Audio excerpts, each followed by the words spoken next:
સુજલ, આજનું જનરેશનની અંદર જેટલા પણ યંગ લોકો છે એ આ એન્ઝાયટી, સ્ટ્રેસ, ડિપ્રેશનની અંદર જીવી રહ્યા છે, કારણ કે બહુ જલ્દી આ બધી વસ્તુ આવી જાય છે. તો શું નંબર્સ એમાં મદદ કરી શકે ખરા કોઈ? ડેફિનેટલી ડેફિનેટલી આમાં નંબર્સ વર્ક કરવાના જ છે. જેમ આપણે આગળ વાત થઈ ફિલ્ડ, તમે જે ફિલ્ડમાં વર્ક કરો છો એમાં કન્ટિન્યુઅસલી વર્ક કરો છો એટલે જ તમને એન્ઝાયટી આવે છે, એટલે જ તમને સ્ટ્રેસ આવે છે. કારણ કે રોંગ છે. Wrong છે. સ્ટ્રેસ એ વાતનું છે કે મેં આજે વર્ક કરેલું છે કમ્પ્લીટ થશે, પણ મને કાંઈ મળતું નથી, ઓલો જહ નથી મળતો. Yes yes. એટલો ગોલ નક્કી કરેલો છે કે મારે આ મહિનામાં એટલા લાખ રૂપિયા કે એટલા કરોડ કમાવા છે, નથી કમ્પ્લીટ થતા ગોલ. બહુ એન્ઝાયટી આવી જાય છે, સ્ટ્રેસ આવી જાય છે. શું કામ? એ ફિલ્ડ માટે એ માણસ બનેલો જ નથી. મેં તમને આગળ એક એક્ઝામ્પલ આપણે એક આઈડિયલ દીધું કે જે માણસ એન્જિનિયરિંગ માટે બનેલો છે એ ડોક્ટર્સમાં જશે તો 1x ની 100x એન્ઝાયટી આવવાની જ છે. તો એ માણસે જો બીજા બધા તમે ફેક્ટર્સ યુઝ કરાવીને એ ફિલ્ડમાં રાખશો, નો ડાઉટ સુધારો થશે જ. પણ જો એ માણસને ખબર પડી જાય છે કે મારી માટે આ પ્રોફેશન બનેલી જ નથી, હું ખોટી ડિરેક્શનમાં વર્ક કરું છું, અને જો એ માણસને ખબર પડી જાય કે નહીં મારે હવે ફિલ્ડ ચેન્જ કરવી જ પડશે, તો એની પાસે રિઝલ્ટ છે. ને સ્ટ્રેસ શું, એના મગજમાં બીજું કાંઈ નહીં આવે. હેપીનેસ અને ફાઇનાન્શિયલી સ્ટ્રોંગ થઈ જાય. પૈસા તો એને દેખાશે જ નહીં, પૈસા તો ઓટોમેટિકલી બની જ જવાના છે. બીજી બધી જે ફેક્ટર્સ છે સ્ટ્રોંગ ઓટોમેટિકલી થવાના છે. એટલે અત્યારના જે યંગસ્ટર છે ને એને કેવું છે, તમે જે વાત કરી એની જેમ જેનઝી જનરેશન ફાસ્ટલી બધું જોતું છે કે મેં 5 દિવસ કામ કર્યું, 100 દિવસ કામ કર્યું, કેમ પૈસા નથી બનતા, કેમ વર્ક નથી કરતા? કેમ કે તમે એ ફિલ્ડ માટે બનેલા જ નથી.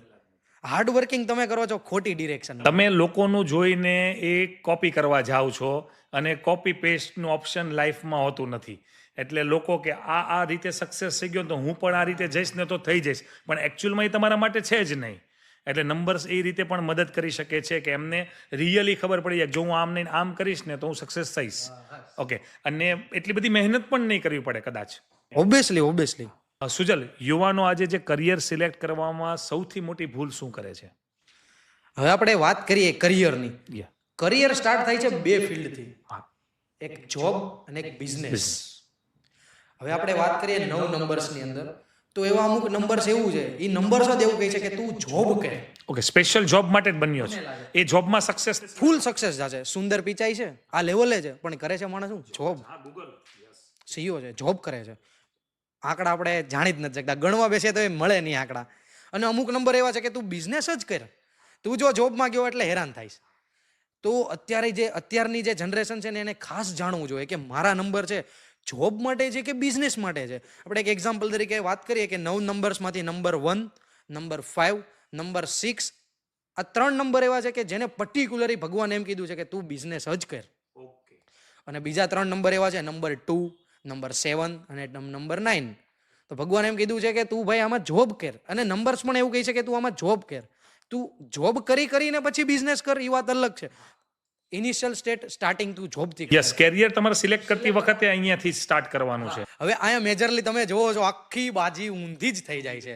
પપ્પા મારે આ બિઝનેસ કરવો છે, તમે મને ફંડિંગ આપો, ઇન્વેસ્ટમેન્ટ આપો, હું કરી દઈશ. પપ્પા તો શું છે કરવાના છે, કાંઈ નહીં બેટા ચાલો તારી આ હોપ છે, તારું આ ગોલ છે, આપણે કરીએ.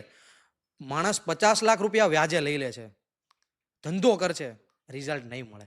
2 વર્ષ પછી માણસને તમે પૂછશો ને કે શું છે ભાઈ તારું અત્યારનું સ્ટેટસ બિઝનેસનું, અરે ઉમેશભાઈ હાવ થાકી ગયો છું, પૈસા જો લોન ઉપર લોન થઈ ગઈ છે, ઈએમઆઈ ડ્યુ થઈ ગયા છે, નહીં થાય કમ્પ્લીટ. એટલે રોંગ ડિરેક્શનમાં છે. એટલે એમને પહેલા એની ફિલ્ડ તો ખાસ ચેક કરવી પડશે. તું બિઝનેસ માટે બનેલો છે ને તું જોબ કરશો તો પણ તારી ભૂલ જ છે.